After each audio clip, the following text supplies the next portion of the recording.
Sa post ng Philstar at ibang mga columnist entertainment, dito po ay mayroong silang sinabing mahilig mag-share itong si Kim Cho. February 5, ito ay isiniwalat ng ibang mga entertainment, mga website na kung saan ay nabansagan si Kim na mahilig mag-share ito. At sabi dito, totoo naman na very generous at giving si Kim Cho. Napatunayan na ito ng malalapit niyang kaibigan at mga katrabaho. Siguro nga, naniniwala si Kim na dapat i-share ang blessings sa mga kasama para mas lalong maswertehin sa buhay. Tingnan nyo naman, at kahit nga sino pa, mga sumikat na bago, matatag, sa kinalalagyan niyan katulad ni Kim. At wala pa sa ngayon, nakikita na pwede siyang idrama na pwedeng kumakawala sa love team.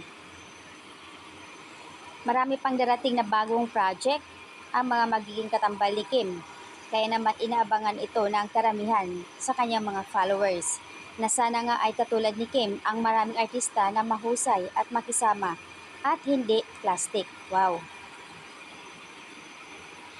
Dagdag pa dito ng ibang sa entertainment kung saan ay pinuri si Kim Cho. Sa video nga na ipinakita kumakailan lang ay I think birthday ni Kim, nagbahagi siya ng pera sa mga tao niya, namimigay. And then sa 8 Showtime naman, kumakailan lang din ay nagbahagi siya ng pera sa contestant. Ang galing naman. Maraming beses ng araw ay tumulong si Kim hindi lang sa pamilya at sa ibang tao, mas lalo na sa kanyang mga tauhan na talagang andyan sila para sa kanya na ilang taon niya nakakasama. Kaya naman more blessing ayon sa kanila. Subok ng mga kaibigan niya kung gaano kabait si Kim at kahusay sa trabaho. Yun po yung nakalagay dito sa Philstar, sa PIP, at sa ibang mga entertainment na puring-puri nga naman si Kim at talagang subok na nila, alam nila na kung sino talaga si Kim. Dagdag pa nila dito na kung sakali man na matapos na ang series ng Linlang or WWSK, hindi natin expect kung sino muli ang katambal or ka-love team ni Kim. Pero sigurado naman talaga na kahit sinong katambal ni Kim na ka-love team sa series or sa movie, swak. Talagang swak na swak ang kanilang movie or series dahil nga ay sa galing.